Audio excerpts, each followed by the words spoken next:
qui manifeste. C'est pourquoi la Bible dit qu'on les reconnaîtra par leurs fruits. On les reconnaîtra. On va les voir, on va savoir que c'est eux en fonction de leur caractère, de leur comportement. Quelqu'un peut manifester la puissance de Dieu. C'est-à-dire qu'il peut déplacer tête de un pour mettre sur la tête de l'autre.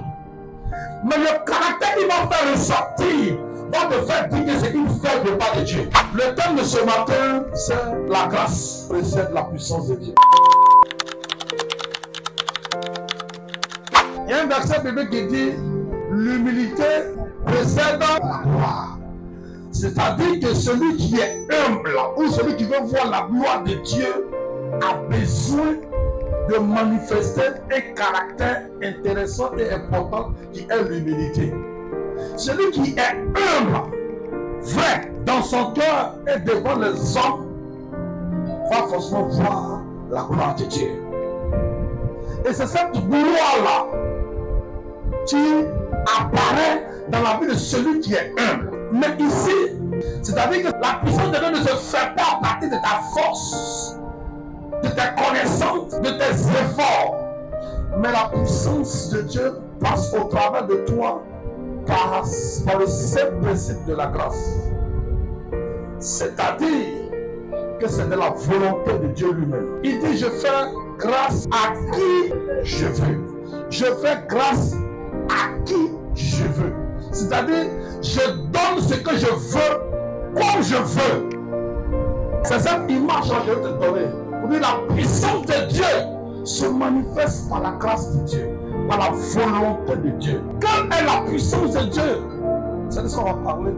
Comment ça se manifeste? Comment Dieu donne? Parce que j'ai déjà dit dimanche passé, les dons de l'esprit là, ce n'est pas réservé à une catégorie de personnes. Je suis en train de dire à quelqu'un, fais beaucoup attention. Tu peux vivre sous la grâce. Et si tu ne prêtes pas attention, tu peux vivre en dehors de cette grâce sans t'en rendre compte. Le don de l'esprit et puis les fruits de l'esprit. Il y a d'abord les fruits de l'esprit. Donc on dit les fruits de l'esprit, c'est les enfants de l'esprit. Ce que l'esprit fait sortir de toi. En résumé, ça veut dire les caractères de l'esprit te donne. Quelqu'un qui est rempli du Saint-Esprit a un caractère qui manifeste. C'est pourquoi la Bible dit qu'on les reconnaîtra par leurs fruits. On les reconnaîtra. On va les voir, on va savoir que c'est eux en fonction de leur caractère, de leur comportement. Quelqu'un peut manifester la puissance de Dieu. C'est-à-dire qu'il peut déplacer tête de un pour mettre sur la tête de l'autre. Mais le caractère qu'il va faire ressortir va te faire dire que c'est une fête de pas de Dieu. En fait, ne te base pas trop seulement sur la puissance de Dieu pour te dire que c'est de Dieu. Mais base-toi aussi sur le fruit de l'esprit qui sort de cette personne pour que tu saches que ça, c'est la puissance de Dieu.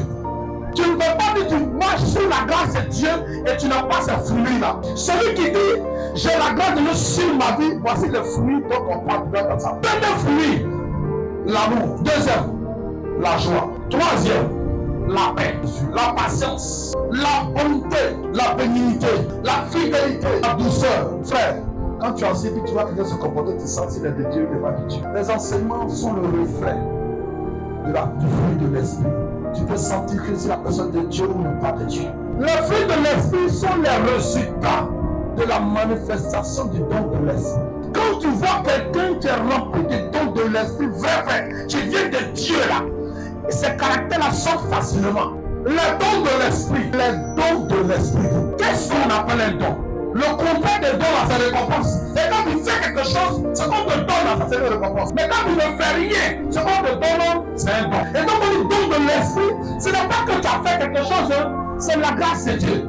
C'est Dieu qui te fait grâce d'avoir cela. Premier don. La dernière fois, j'avais déjà commencé à les classer. Je vous ai dit combien de groupes? Il y avait 3 groupes. Premier groupe, les dons de puissance. Quand on dit dons de puissance, ce sont des dons qui agissent de façon très efficace. C'est généralement des dons qui sont automatiques. Le premier, c'est le don de foi. Le don de foi est une capacité surnaturelle que le Saint-Esprit nous donne d'avoir une conviction absolue en rapport avec une situation.